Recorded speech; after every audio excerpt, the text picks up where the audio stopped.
Bagaimana kabarnya hari ini? Sehat semua? Alhamdulillah. Baik, sebelum kita mulai pelajaran pada hari ini, mari kita berdoa terlebih dahulu. Berdoa mulai.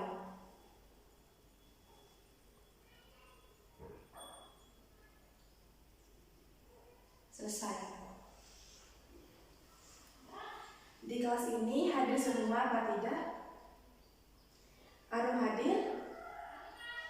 Kokom? Oh, baiklah, saya lihat hadir semua ya. Baik, sebelum Ibu lanjut ke materi, silahkan buka buku paketnya halaman 27.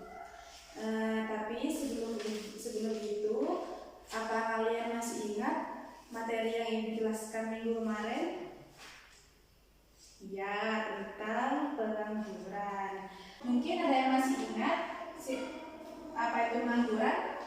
Ya, Siti silahkan. Ya, benar sekali. Baik, karena saya lihat kalian sudah paham, maka Ibu lanjut ke materi yang selanjutnya. Nah, di sini kita akan membahas mengenai tenaga kerja, angkatan kerja, dan juga kesempatan kerja.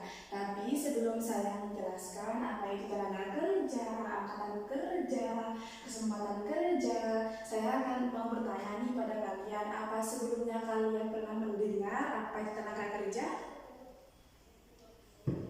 Ya sudah, tidak apa-apa.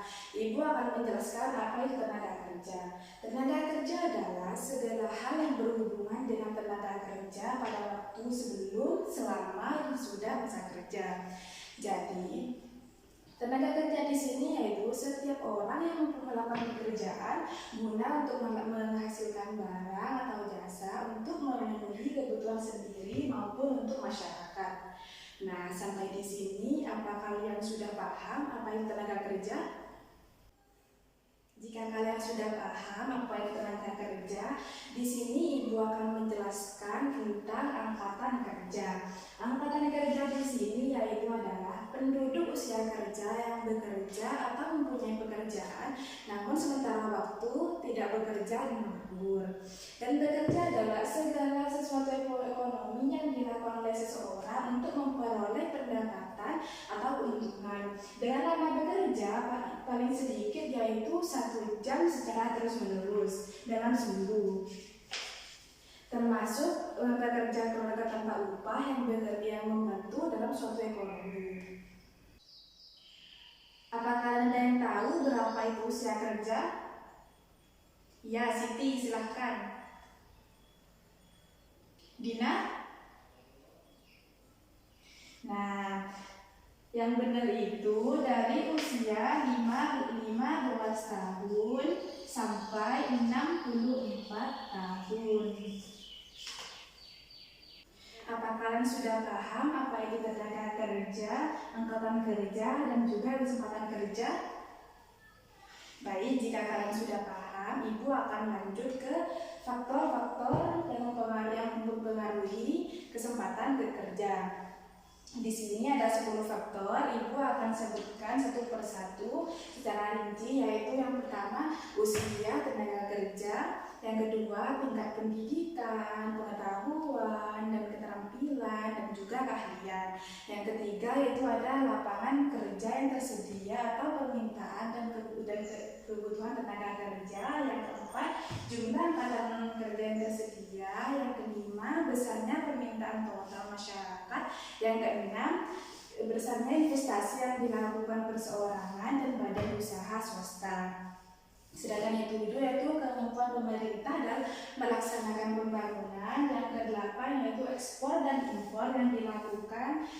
Yang sembilan yaitu kebijakan pajak yang dilakukan oleh pemerintah. Sedangkan yang terakhir yaitu kerjasama dengan negara lain yang mampu menciptakan kesempatan kerja di luar negeri. Di poin faktor-faktor yang mempengaruhi kesempatan kerja di sini, mungkin dari salah satu kalian ada yang belum mengerti dan ada yang mau ditanyakan. Baik, jika tidak ada, Ibu akan lanjut ke penjelasan yang selanjutnya. Nah, dan selanjutnya di sini ada jenis-jenis tenaga kerja. Jenis-jenis tenaga kerja di sini ada 3 sifat, yaitu berdasarkan sifat kerjanya, yang kedua berdasarkan keahliannya, yang ketiga berdasarkan hubungannya dengan proses produksi.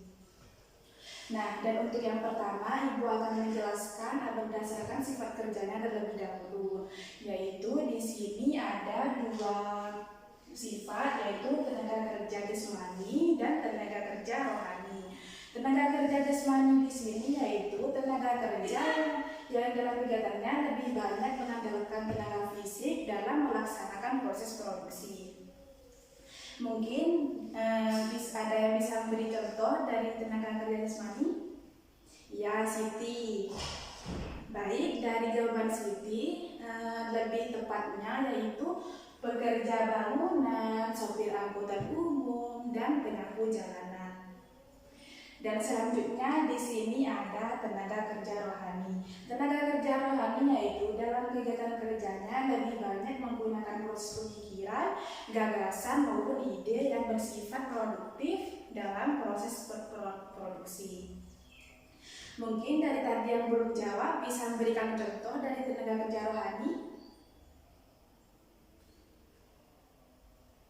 Baik, jika tidak ada, Ibu akan memberikan contoh. Di sini contohnya itu ada manajer, direktur, dan juga konsultan.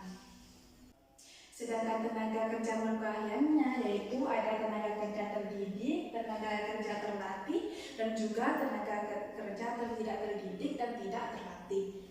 Dan untuk yang pertama di sini ada tenaga kerja terdidik. Mungkin ada yang bisa menjelaskan apa itu tenaga kerja terdidik? Oh iya, Bapak silahkan. Iya, benar sekali apa yang sudah dijelaskan oleh Kokom, bahwa tenaga kerja terdidik adalah tenaga kerja yang memerlukan kemahiran pada suatu bidang melalui sekolah maupun pendidikan. Dan contohnya di sini ada dokter, hakim. Nah, iya, apa betul yang dikatakan Doni? Pengacara, guru, akuntan, dan masih banyak lagi. Sedangkan tenaga kerja terlatih yaitu tenaga kerja yang memerlukan latihan dan pengalaman kerja. Ayo, siapa yang tahu contohnya dari tenaga kerja terlatih? Nah, iya, yang dikatakan oleh Dina, ada sopir, ada pelayan, dan masih banyak lagi.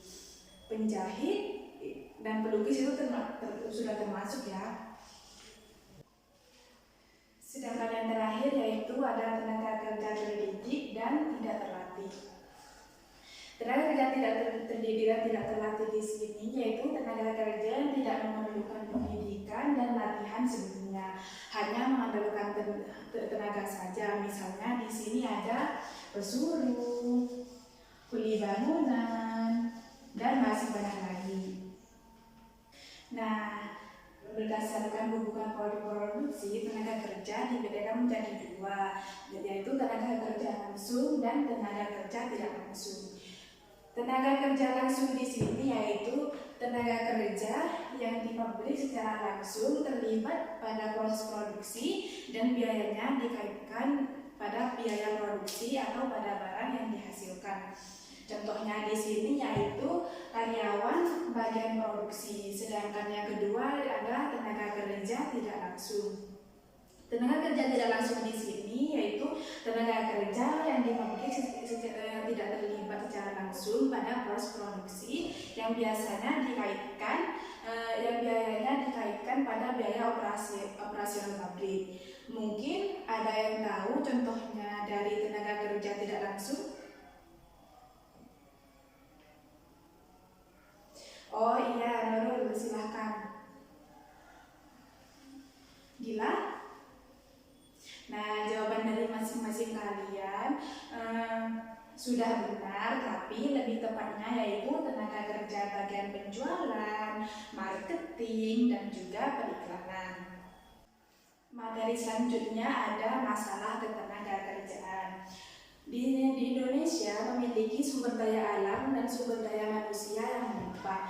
Namun, melimpahnya sumber daya manusia tersebut dapat menjadi permasalahan dalam pembangunan ekonomi, terutama berkaitan dengan ketenagakerjaan. Nah, di sini ada beberapa masalah ketenaga kerjaan yang terdapat di Indonesia. Yang pertama yaitu tingkat pengangguran yang tinggi, jumlah angkatan kerja yang tinggi, tingkat pendidikan dan keterampilan yang rendah, dan penambahan angkatan kerja yang tidak merata, dan juga perlindungan kesejahteraan kerja yang belum maksimal.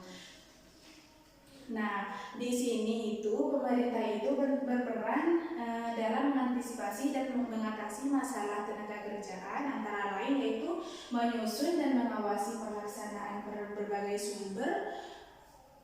berbagai peraturan ketenaga kerjaan, meningkatkan kualitas, produktivitas tenaga kerja, mengembangkan kesempatan kerja dalam negeri, dan melalui transmigrasi dan penciptaan wirausaha baru, dan juga mengembangkan kesempatan kerja luar negeri, perlindungan tenaga kerja, dan juga membina hubungan industrial dalam negeri dan internasional.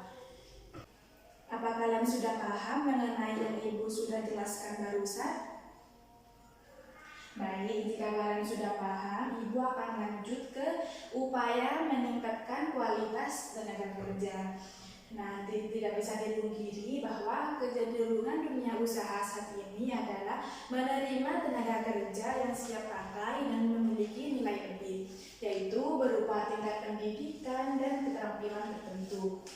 Nah, salah satu langkah awalnya adalah meningkatkan mutu tenaga kerja. Nah, dan upaya meningkatkan kualitas tenaga kerja di sini yaitu ada pemerintah, swasta, individu. Nah, dan untuk pemerintah di sini yaitu untuk menyusun kurikulum pendidikan yang dapat menghasilkan lulusan yang berkualitas dan juga sesuai dengan syarat-syarat dunia kerja, dan juga pendirian lembaga pelatihan untuk meningkatkan keterampilan masyarakat seperti balai latihan kerja, dan juga menyusun dan melaksanakan program yang sekiranya mendukung tercapainya sistem tenaga kerjanya. Sedangkan yang swasta atau perusahaan yaitu bekerja sama dengan sekolah atau kampus untuk praktik kerja atau program pemagangan melalui latihan kerja di perusahaan yang bersangkutan, sehingga program ini akan memberikan pemahaman yang baik pada calon tenaga kerja mengenai dunia kerja yang sesungguhnya.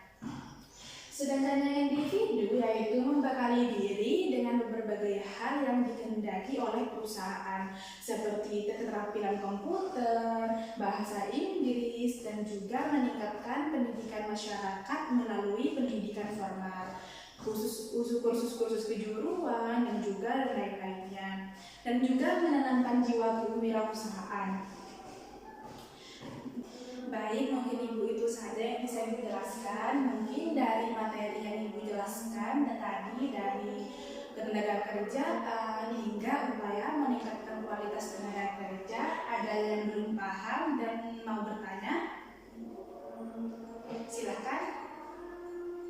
Baik, jika tidak ada yang mau bertanya, mungkin sampai di sini materi yang Ibu jelaskan. Tapi sebelum Ibu tutup, Ibu akan memberikan oleh-oleh kepada kalian. Oleh-olehnya berupa PR. Mungkin kalian bertanya nih, kenapa sih Ibu selalu memberikan PR pada akhir pelajaran? Itu jawabannya karena Ibu ingin belajar kalian tidak hanya belajar di sekolah, tapi di rumah kalian juga belajar. Seperti itu ya. Silahkan buka buku paketnya halaman 25. Di sini ada tugas uraian yang mana di sini ada 15 soal. Nah, nanti dikumpulkan pada saat minggu depan. Sudah jelas ya masalah tugasnya? Apa masih ada yang mau bertanya? Tidak ada? Ya sudah, Ibu akan lanjut ke minggu depan untuk materi yang selanjutnya. Mungkin itu saja yang bisa Ibu sampaikan. Kurang lebihnya mohon maaf. Wassalamualaikum warahmatullahi